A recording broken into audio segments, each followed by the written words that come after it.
Gopijana Samayukta Vrindavana Manoharam Shri Ganganityananda Shri Vaita Chandra Gadadhara Shivasti Gaur Bhaktivinoda Hare Krishna Krishna Krishna Hare Hare Hare Ram Ram Ram Hare Hare. This is Karti class 2025. We're discussing Krishna Karnamrita with commentaries of Ananta Babaji Maharaj. We're on verse number 68.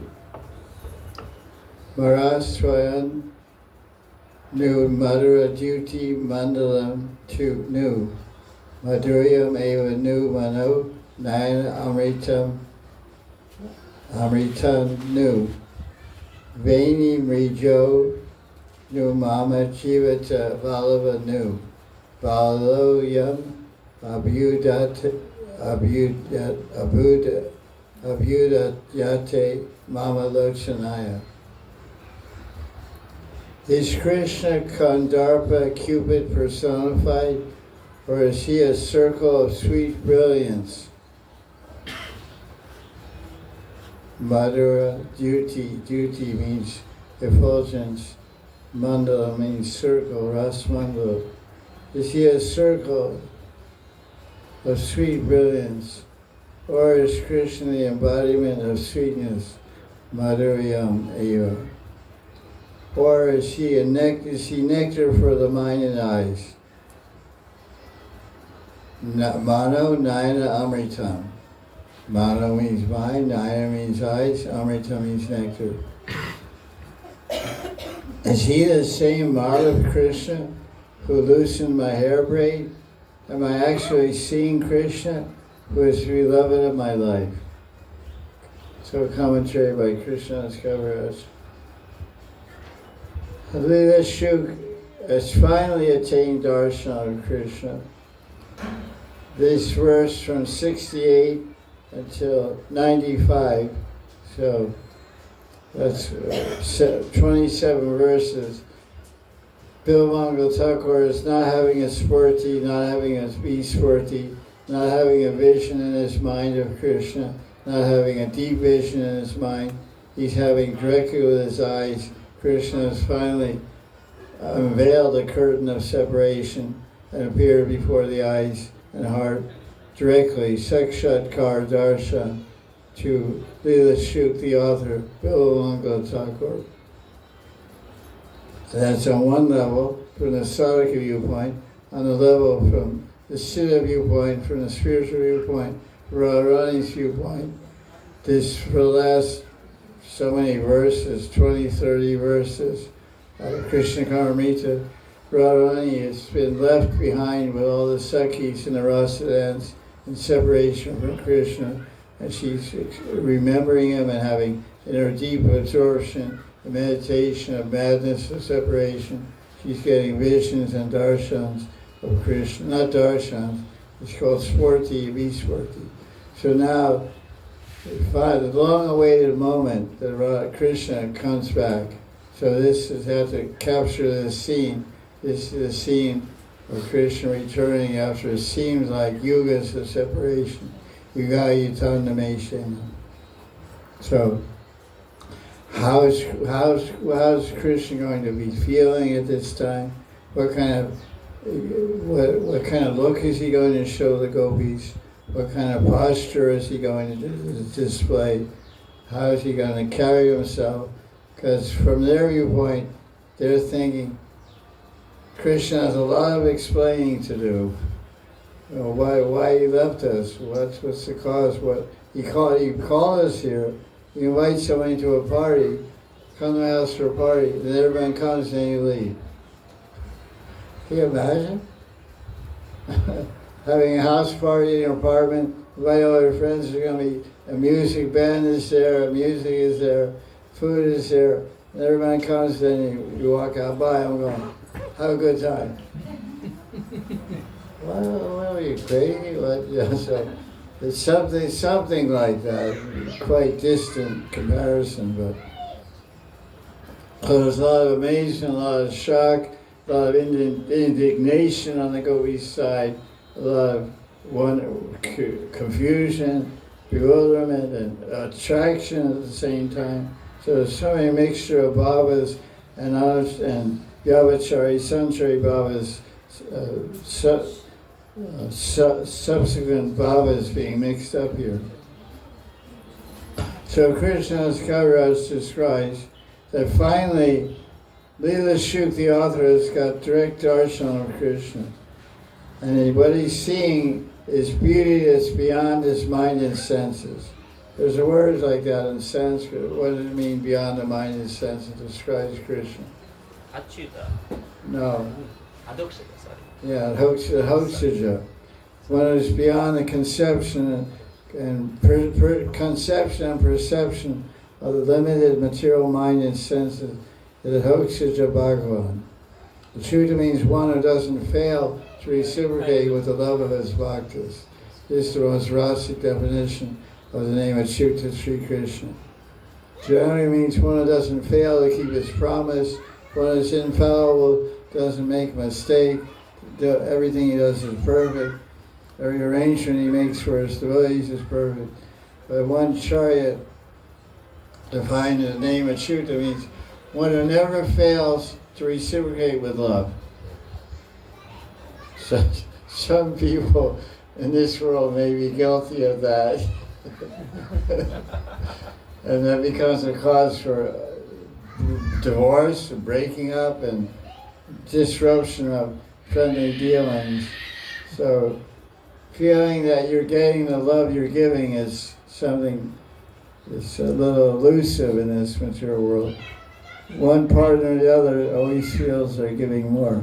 But Achyuta also feels like that, because he says, I can't repay you for your love. Although his name is Achyuta.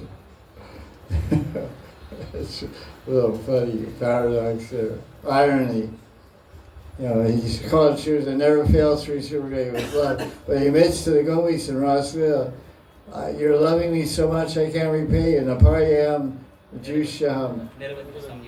Then Nirvadya Jusham. I can't repay you for your love. You have to be happy with, have to be satisfied with the happiness my loving me gives you. But I can't equal or exceed or repay you an equal amount that you've given me. You give me $1 billion, I can only give you $10 back. So that's a big debt, a big debt. So what he's seeing, Leela Shuk is standing next to Radharani in his Sakhi Rupa in Siddhadeha, and he's seeing Radharani and the gopis, and he's seeing how, he's observing how Radharani is looking at Krishna. This is actually a very important point of meditation and bhajan. See Krishna's world through his eyes, and see Radha's world through her eyes. That's called Bhav Taratmya. Bhav Taratmya, your Bhav becomes one with the Atma of the object or person you're identifying with.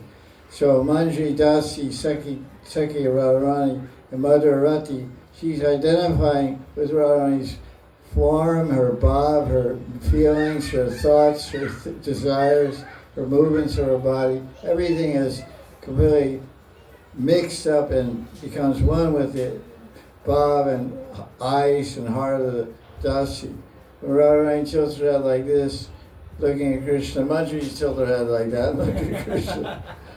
Radharani looks at Krishna like disgust. When he sees Radharani looking at disgust, he sees 10 people looking at disgust. Manjri is like a clone of Radharani's emotions. Not a clone per se, but that's an understandable analogy. Equal manifestation of Radharani's feelings. So he's there in his Sakhi Rup, Leela Shuk, and he's seeing Radharani looking at Krishna. Seeing how Radharani is, and Radharani's thinking, for so long I could not get the darshan of Krishna. So when she finally gets darshan of Krishna, what does she do? She cries. Leela Shuk is seeing Radharani's crying. And he's entered the mind of Radharani. This is what Bhakti means, that the Dasi Sakhi enters the mind of Radharani and can voice or explain, tell you what Radharani's feeling, what Radharani's thinking. That's a pretty sensitive individual. They can read other person, or a mystic yogi can read other people's minds and hearts. So Leela Shuk is reading, and this is a verse. He's understanding. Radharani's cryingly, through her tears she's speaking these words. Her tears are drenching each word she's speaking. Is this Gandharva himself? Mara Swayan. It's very interesting, this verse, there's an interplay of two opposite realities here. This verse is talking about death and life. Well, first when Radharani sees Krishna, she sees, this is Swayam. We say Swayam Bhagavan, this is Mara Swayam. Mara means death, right? What do you say? Rake Krishna Mare Ke, Mare Krishna Rake Ke.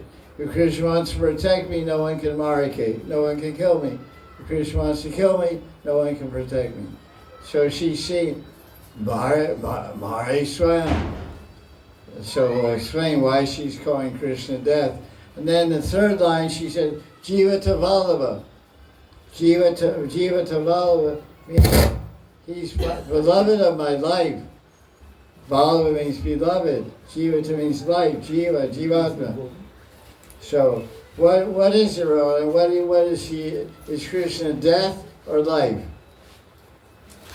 Or both? A separation from Krishna, Cupid shoots his arrows. Another name for Cupid is Mara Swayam. That's, well, I'll get to that. That's what is being explained here next in the commentary. So she's crying.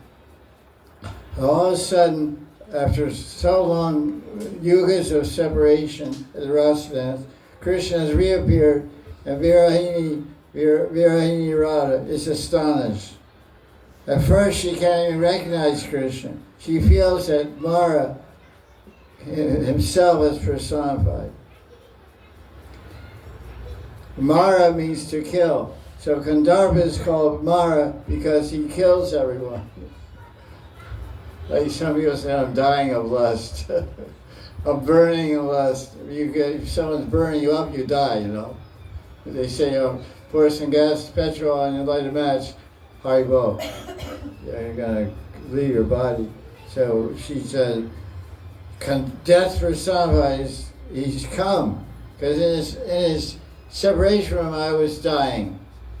What is that? That's Sattvic Bhav, Sattvic Vihar. The 10th symptom of Sattvic Bhav. It's called Mrityu. Means dying. But you don't die in Ras, and the Leelas of Krishna don't die, but you faint, you go unconscious. And you feel, and you also develop suicidal tendencies. Read in Lita Madhav. Is it Lita Madhav or Dagna Madhav? I get confused. Radharani wanted to commit suicide when Krishna went to Mathura and Dwarka. So she went to the Yamuna to drown herself. Yeah, Lita Madhav. So Radharani, after Krishna left, she felt so much ecstasy and pain and separation, she wanted to give up her life. So she went to the banks of the Yamuna, and all the gopis were with her, and she was making her last will and testament. She told the gopis, okay, Lalita, take care of that tamal tree I planted and water it. And she was, okay, Vishaka, you take my necklaces. She was making her last will and testament on the bank of the Yamuna. And then a swan came along.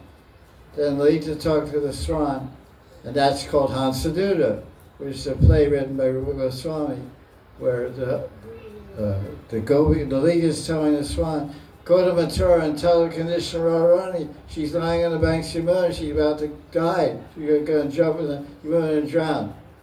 And she did. And that's the whole plot of Lita Madhav.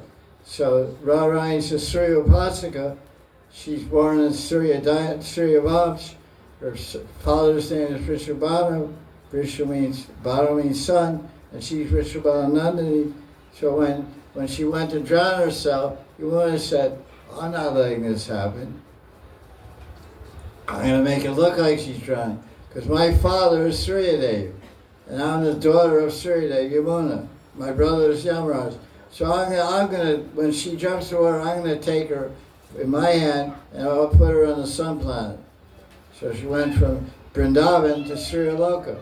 Because usually, whatever Ishta you worship, that's who you attain. There's a verse in Gita like that, isn't it? Those who worship the Devatas take birth in the Devatas. Yeah, Bhutani and Bhuteja, Yanti Mahabachi. Worship ghosts, you go to ghosts, you worship Krishna, you go to Krishna, worship David. So she's a worshiper of Suryadev, so where can she go? You gotta go to Suryadev. So then, when she comes, where did she appear again? Satyabhama. As Satyabhama, as a reward. Samantakamani. Yeah, there's Sri Kanmani, what is it called? Sri Kanmani? Shamantaka, what is it? Samantakamani. Yeah, Shamantaka jewel that was given to Satyajit because he was a Surya Upasaka. That's a whole long story there in Dwarka. So, Krishna's Kairaj is giving all this interesting commentary where we're sharing here about this murder of Krishna, Mar Swayam. Krishna is not Bhagavan, not Swayam Bhagavan, he's Swayam Mara. Like he says in Gita, what does he say in Gita? Gita says, I am death, I come take everything. Sarva Hara. Mrityu Sarva. So that's the Vaidhi conception, Aishwarya conception. The Krishna takes everything from everyone at death. But this Rasa conception, he's death as Kandharpa. He's a personification of death because Kandharpa kills everybody. If you have love, you're dying. If you don't have love, you're dying for love. If you have love, you're dying from the effect of love. If you don't have love, you're dying in the absence of love. It burns you either way. That's an amazing thing. And then Chaitanya Charan describes the nature of Krishna praying. It's too hard to drink, too sweet to resist. It's like hot sugar cane juice, garam ganaras. It's too sweet to resist and too hot to drink and burn your tongue out. So that's like prema. So its reflection is some kind of ras, some kind of burning, some kind of sweetness. It's material love, which unfortunately in Hindi is the same word, prema. But prema, lokik prema are vast differences. Krishna's Kaviraj says, spiritual love is like gold compared to material love, which is like iron. Iron is not too valuable. It's heavy, but worthless. Gold is also heavy, but has unlimited value.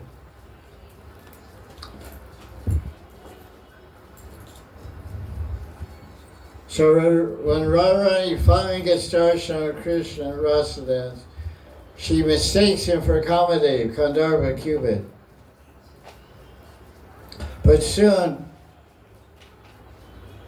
she thinks that he's Mar, that he's death. But how come he's so sweet? Because he's using all these words to describe Madhuryam, etc. He's sweet. Madhura, Duty, Mandalam.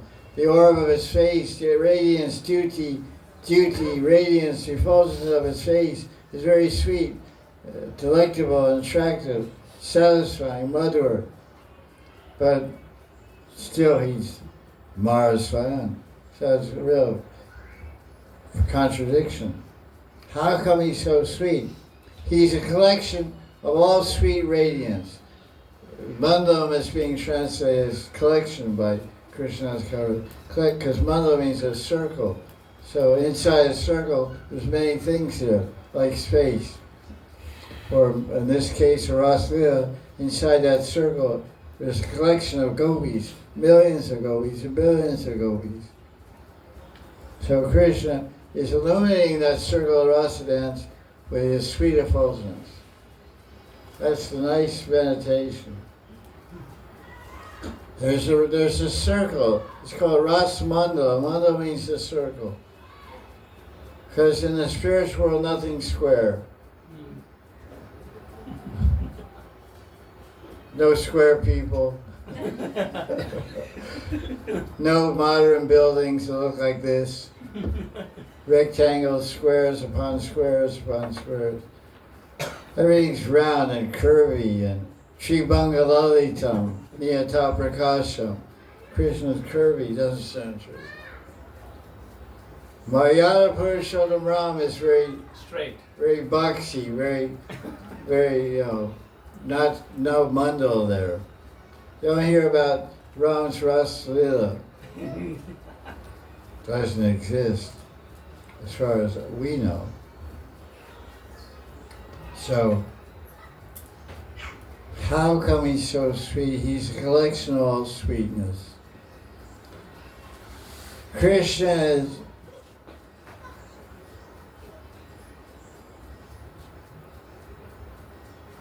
is infinitely captivating and mesmerizes and hypnotizes millions of cupids himself. Again, Radharani asked herself, has sweetness personified appeared before me? Now he makes a comment about Krishna's sweetness. There's two things that are synonymous, means equal to each other. Sweetness and Krishna. That verse is there from Chaitanya Charitamrita. It's in your book, by the way. First book. Bhagavat Madhurya Sar. Bhagavata Madhurya Sar. The essence of Bhagavan is sweetness. Leela Madhurya.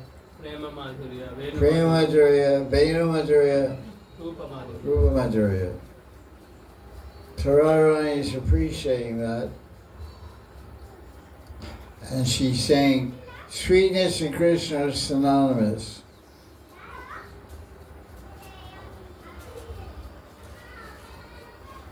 Radharani is still doubtful.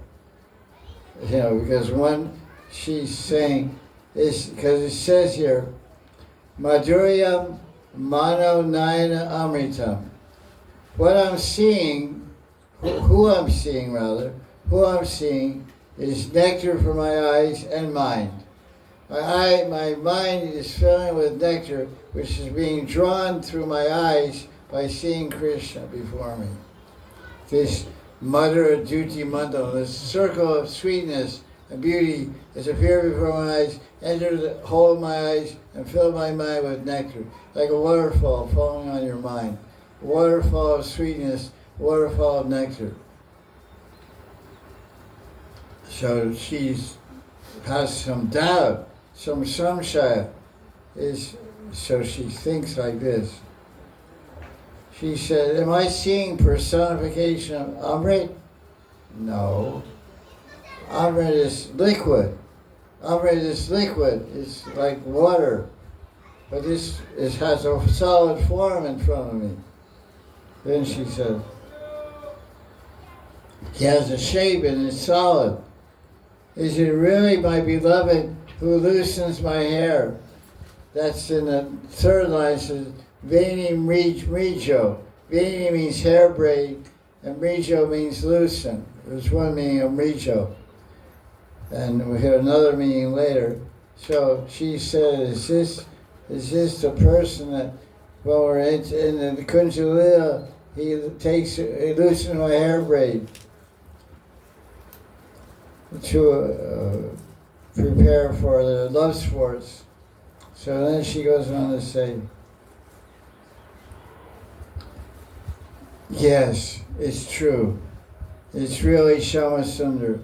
He has arrived. He has come back to give joy to my heart and eyes. Dear, look, Sakhis, look, it's my Jiva Vallabha. Look, it's my life. My life is returned. I almost died. You thought I was going to die. You were putting cotton, you're holding cotton by my nose.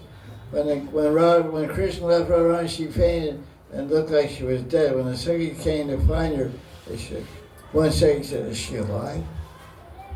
So someone took some cotton, put it under her nose, Oh, it's just moving. A little few cotton thread was just moving. Oh, she's still alive. She's still breathing. Oh, thank God. Thank Krishna, or thank Vishnu. So I thought she was dead. So now she's saying, he's my Jiva Vallabha, Jivata Vallabha. He's the beloved, the dearest one of my life. He's the source of my life. He is my Prananath. Priyatam Sham, Prananath. Indeed, my life and soul has returned.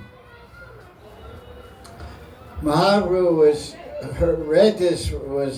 Ramananda Roy read this verse from Krishna Karnamrita, because we read in Chaitanya Charitamrita that Lord Chaitanya was always hearing verses from Krishna Karnamrita. And many of the verses Krishna's Maharaj wrote there. How do you know the verses?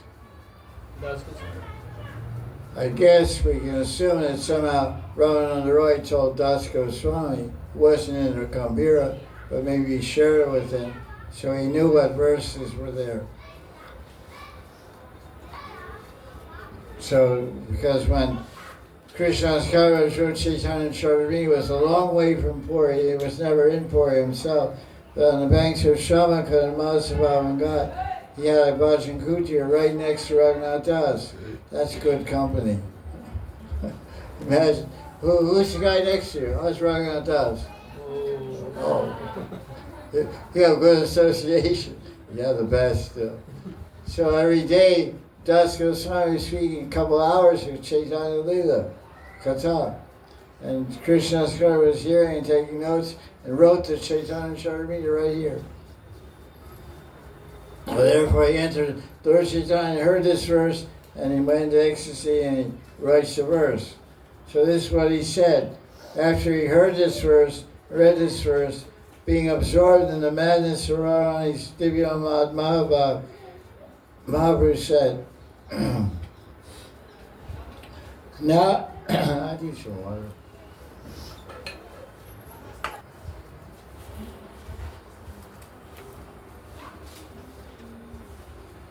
Mahaprabhu said, now I will stop hoping for Krishna.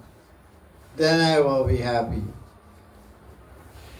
As soon as Radharani said this, Krishna appeared in her heart. When she tells her Sakhi, I want to leave Krishna, but he's lying in my heart. I can't get rid of him. He who kills everyone with his beauty. They have this phrase in America, lady killer.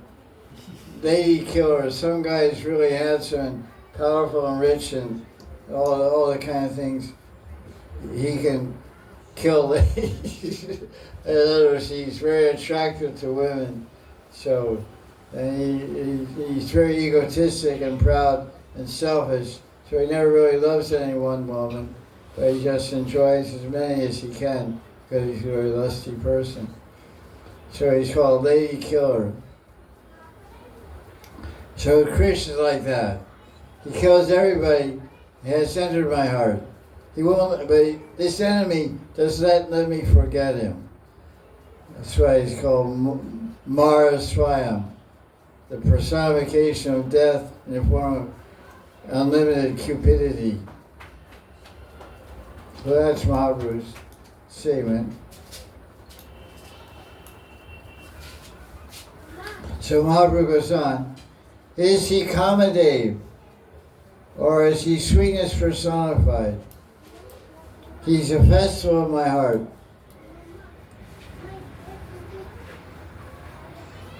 Or festival of my eyes, he's the beloved of my life. Truly Krishna has returned to give joy to my eyes. So that's Krishna's Maharaj's commentary. Now we have Gopal Goswami's commentary. Basically he rephrases this verse 68. And it's Radharani again speaking.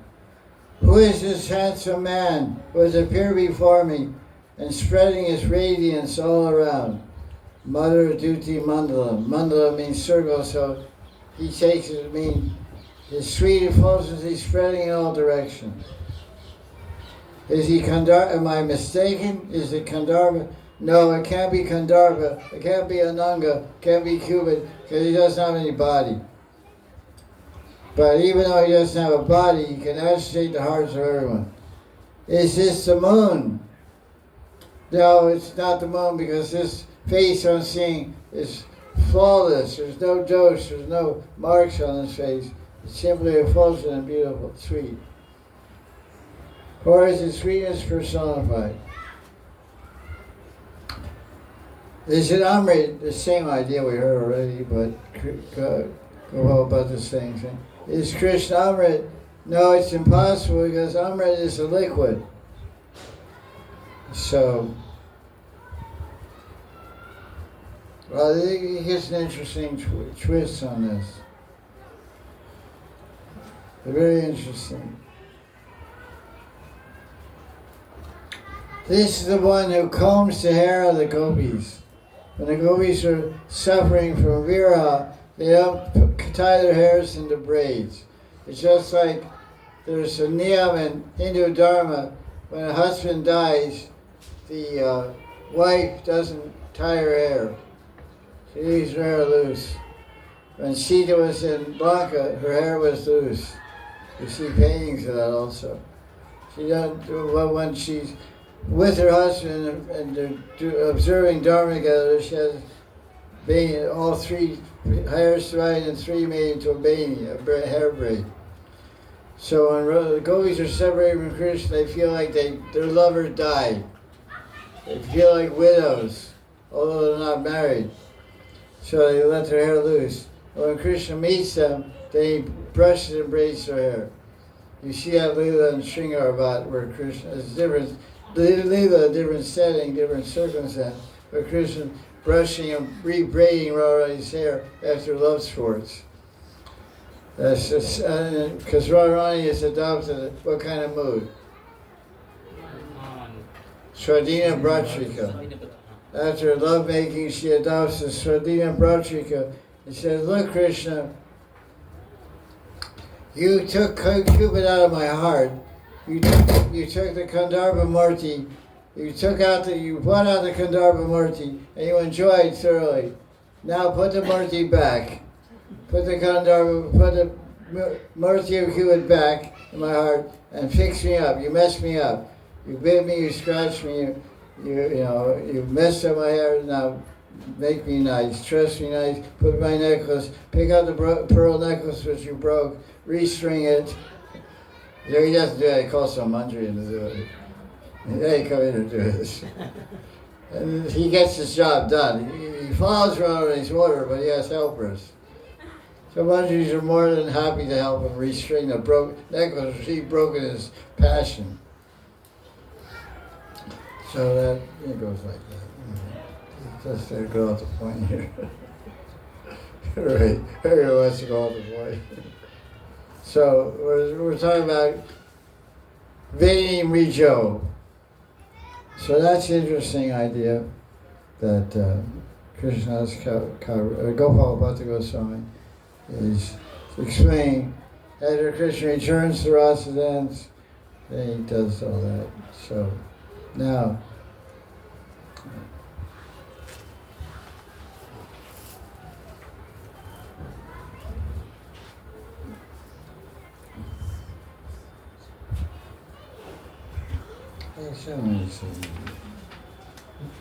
I skipped it.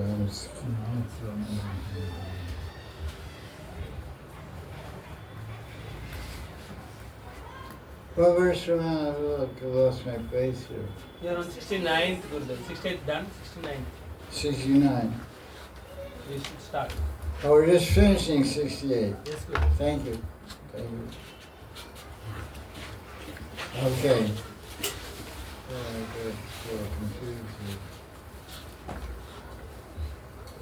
So there's another meaning Gopal Bhatta Goswami describes this verse, Veni Rijo. He says it means Veni Marjan. So everyone knows the word Marjan. Where do you find the word Marjan? That's No, that's one place. What did you say? What did you say? What's he saying? No, margin. You ever hear Gravastakam? Shri Vigraha? Sing it.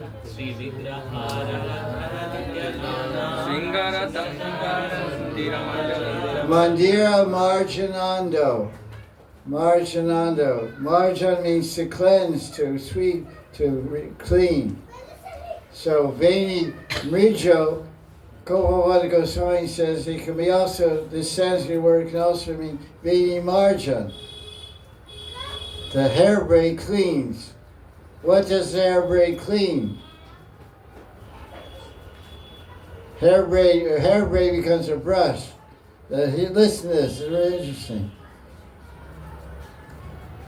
This phrase, Veni Mrija, can mean Veni Vardhan. Oh, I missed my entry. I wrote it. I had a question I was going to ask you, but I already gave the answer. I'll back up anyway. I was going to say, how does Krishna clean the Dhuli from his feet? Yeah. What's Dhuli? Everyone knows? Yes. I think so. Braja Dhuli, Dhuli, Charan Dhuli. The dust of the feet of the cows. So it's all over his feet, and all over his hair and everywhere. So, Gopal Goswami, Guru Mandri is telling it. Eyewitness account. She's right there, she's seen it. When Krishna comes back, passes through Yavat, Radharani meets him secretly in a kunj on the side of the road and takes her hair braid and he holds his foot up and she brushes the dust off his feet with a brush of her hair braid. That's Veni Marjan. Jai Jai Sri Radhe.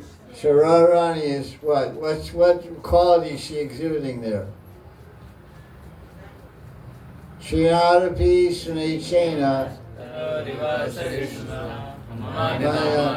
Humility, it's pretty humble to dry somebody's feet. Actually, I went up to you and said, take your hair braid, wipe the dust off me. What would I get? Slap. Right? Oh yeah, sure. Not possible. So Radharani is really taking a humble position. So then she ends her explanation by concluding that he's not Mara Swayam. Krishna is not the personification of death. He's Jiva Tavalava. He's a very beloved of my Jiva, and he's a beloved of my life. He's the one who's dearer to me than life. So, Krishna's beauty, effulgence, and sweetness, which are described in this verse, are most amazing, and an empire of supreme bliss for the heart and eyes of everyone. Empire of bliss, that's really far out. We're showing empires: Roman Empire, Russian Empire, Greek Empire, American Empire, but an empire of bliss. That would be nice. Who are we going to make the emperor of that? We'll make Daji the emperor. I accept the compliment. You're emperor joking or bliss? Or joking bliss. So the emperor of bliss. And the empire of bliss. That we wish we could find such a kingdom to live in. I think we have. What's it called? Where are you sitting, man?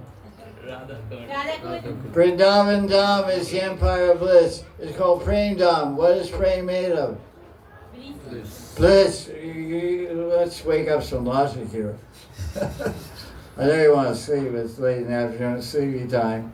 It's 3 to 5 in the night you're sleeping, unfortunately. Early morning. And then 3 to 5 you click into the same Bob, you know. So class is sleepy time, Bob. Oh, I feel a little sleepy. You should be up at 3 a.m. and up at 3 p.m. So now let's go to the next verse, verse 69. Halo Yamalola Vilachanena, Bhakshena Chakrita, Dimukena, Vishena Goshochita Bhushanena, Mugdena Dukde Nainotsavana. This, so now everything is Saksha Darshan from 68 to 95. 27 verses of direct darshan. Krishna's restless eyes and beautiful face make everything look beautiful. And his dress and ornaments are befitting a cowherd boy. All this together is a feast for my eyes. Nayan Utsav. It's actually interesting. The Leela Shuk says it's milk for my eyes. Dugda means milk. It's milk for my eyes. So that's a little mysterious Sanskrit, which the commentators will explain to us. Mugdena means charming, beautiful, wonderful. He's wonderful milk, festival for my eyes. What the hell is going on? What is this going on? So let's find out what they make of it, how they explain it. I don't know if we'll get it today. It's towards the end of the purport. What time is it? 442. Thank you. Krishna's Kaviraj, the Leela behind this verse, he's revealing it. Radharani is surrounded by her Sakhis, and she's receiving darshan of Krishna. Return to the last Leela, and all her senses are attracted to him. Her eyes, her lips, her ears, everything. Krishna excites every sense organ of Radharani. So as I mentioned before, now I'll ask the question. What do you think the Sakhis think about Krishna when he returns? What are they thinking? What are their feelings? Govinda? They have a doubt why he left. They have doubt? What other emotion? Humility. No, not no humility now. Festival. Anger. Yeah. You know, your lover calls you and then runs out and you're like, oh, what did I see you? Doubt, anger, anxiousness, some revenge feelings. Yes. We're going to get back at you. Let's see what happens. With his beautiful face and captivating dress, Krishna is a delight for our eyes. But yet Krishna's... Now let's go the other side. What's Krishna feeling? Excited. Guilty. He's feeling... excitement is abhita bhav. It's concealed, it's hidden. But the obvious prakat bhav is fear.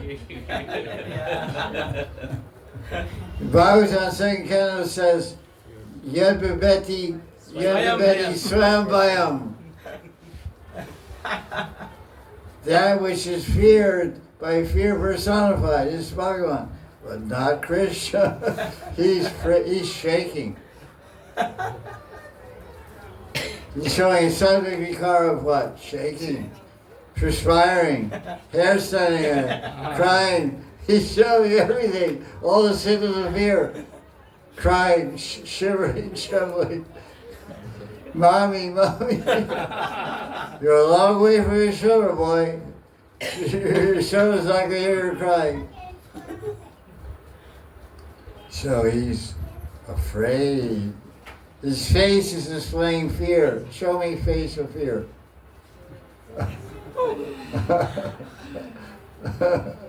Oh, not bad, Baba. You're a good actor. I hope you're not acting in real life.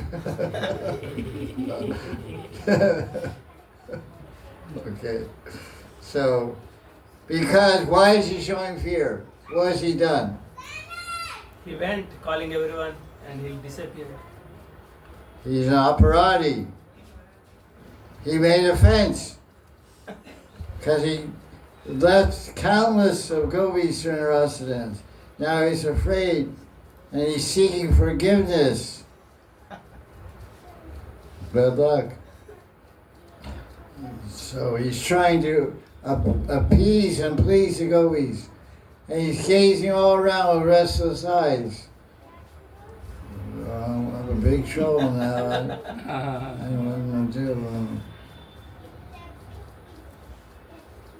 And his eyes are pleading, don't beat me up. Don't beat me with your little Kamal. His eyes are begging for forgiveness.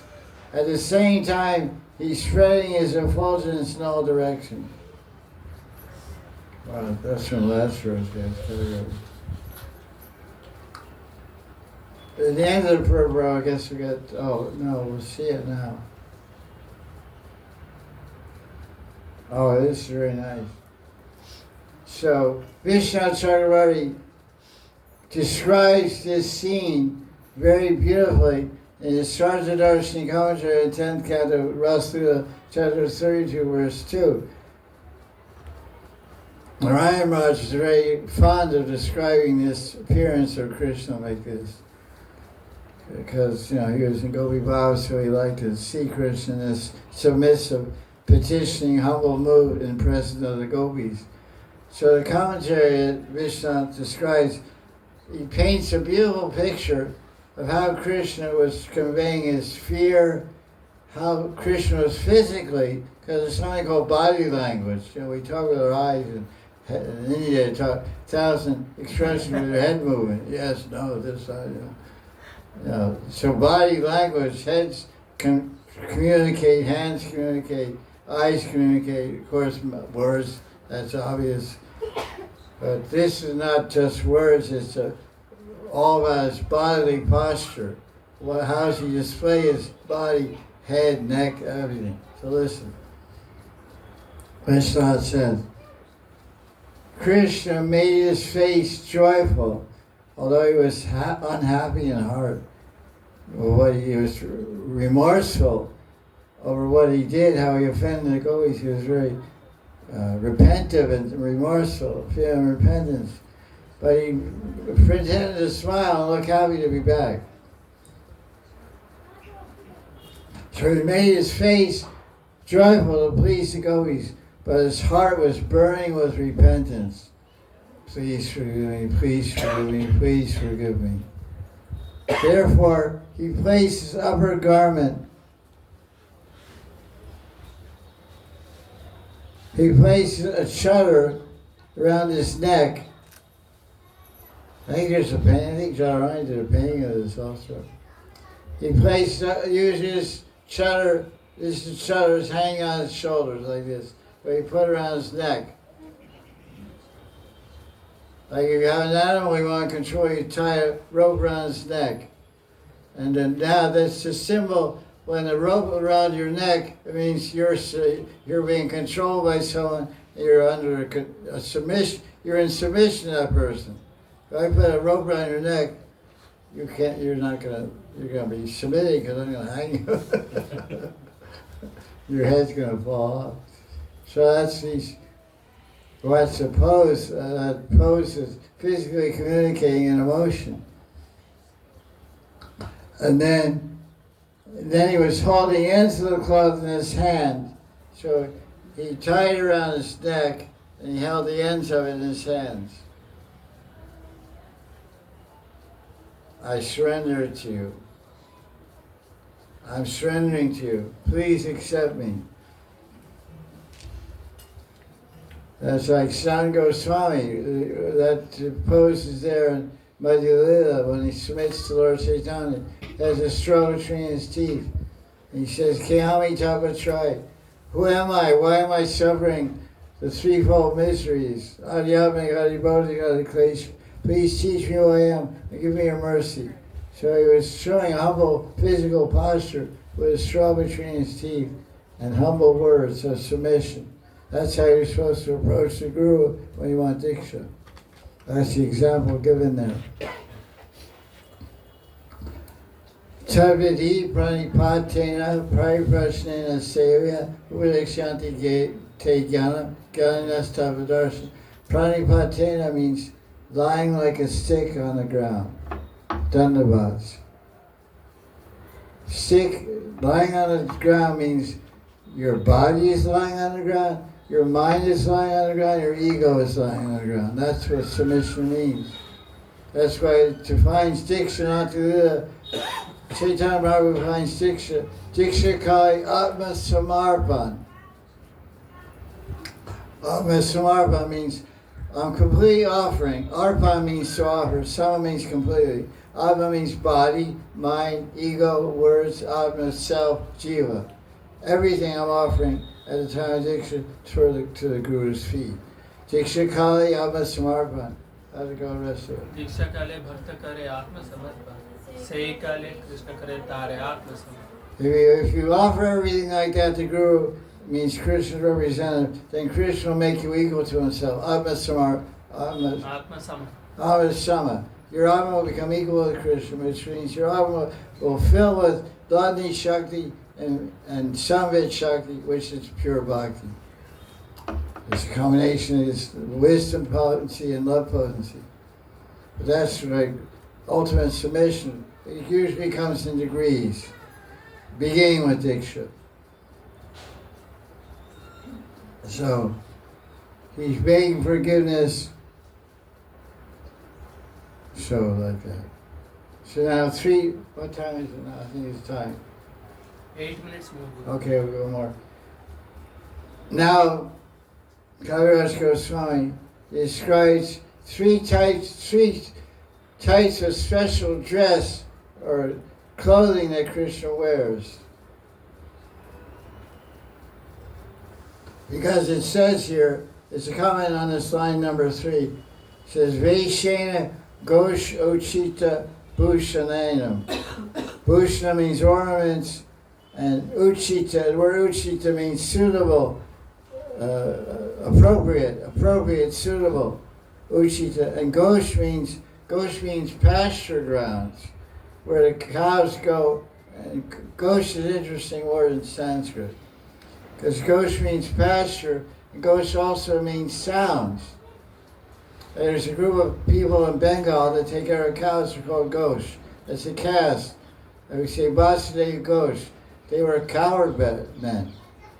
Vasudev Ghosh and 3 Ghosh guys. Vasudev, Madan, and Govinda Ghosh. Govinda Ghosh. They were singers and kirtan men, but they were coward men, because Ghosh is a caste in Bengal. So Ghosh means pasture, it means sounds, because in the fields the cows are there making sound, hamba, hamba, and so that's the place where there's a big area with sound is called a Gosha. It actually means where the cows graze. We call it pastures, grazing grounds. It's called Gosha. So Krishna is dressed like a pasturing ground. He's dressed like a coward man. Sanskrit is a really cool language. Gosha Uchita means suitable. He was dressed suitable for the pastures, like a coward boy. Vesh means dress.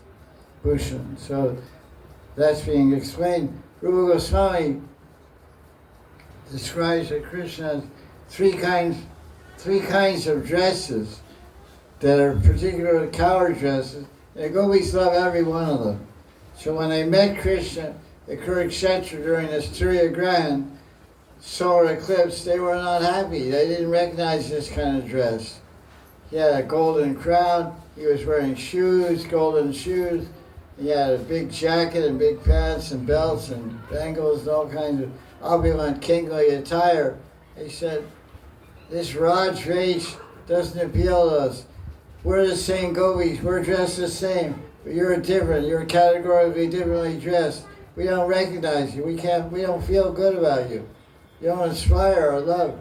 You should give up that dress and come with us, take this chariot, or get on our bullock carts and come with us back to Vrindavan. So Krishna said, I can't do that. I'm stuck here. So, that dress is not Braj. That's not Goshta Chitta. That's not Goshta Vesh. It's not the Vesh of Braja Ghosh. brush of age. So Rupa Goswami describes it. It has three names to describe the three types of dress: Yug, Chatsuka, and Bhuyishta. So Krishna's dress may be pink, red, or yellow. That's basically hot colors.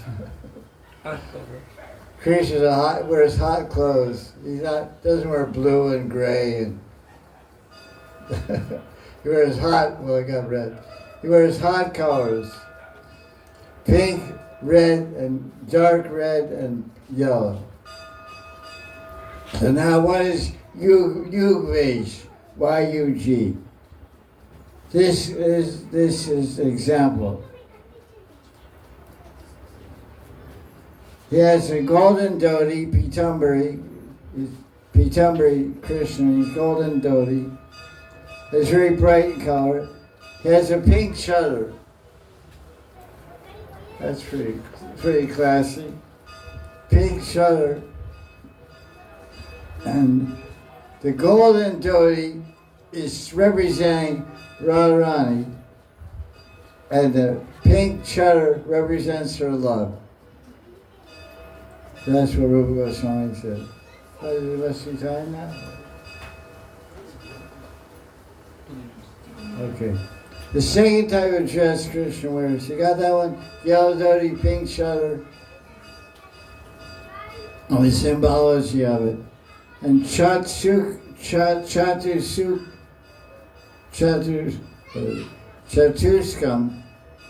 This is really dressed up now. You just had dhoti, nothing on top, like shirtless, a little chadar. Now he wears a shirt, a vest, a turban, a belt, and a dhoti. Like, wow, he's stepping out, he's going to the big city now. He's really decked out. And the dhoti and a chadar is like barely dressed. You know, there's nothing on, he just has a pair of pants on, no shirt, you know. Little chadar, okay. But now it's, when is he dressed like that? When he's going to Radharani's birthday party. In Gutika, Gauravinda Gutika by Sri Krishna, he describes the mythic Leela of Janmashtami. Krishna goes to Nandagram for 4 days to celebrate Radharani's birthday. So he's going as a prince, Yuvaraj of Brajmandal, with the king in royal procession. He's not going to go with sloppy clothes, you know. He's not going out with cows like that. But this is Goswami. So this must be just this Yugvesh is Goswami. When he goes to a birthday party, look at fancy. Pagri. Yeah, Pagri, got a turban, got a turban. No turban, it's a peacock feather. That's it. Turbans are not for the forest. They fall off when you chase the cows. Okay, we'll continue there tomorrow. Jai Jai Sri Radhe.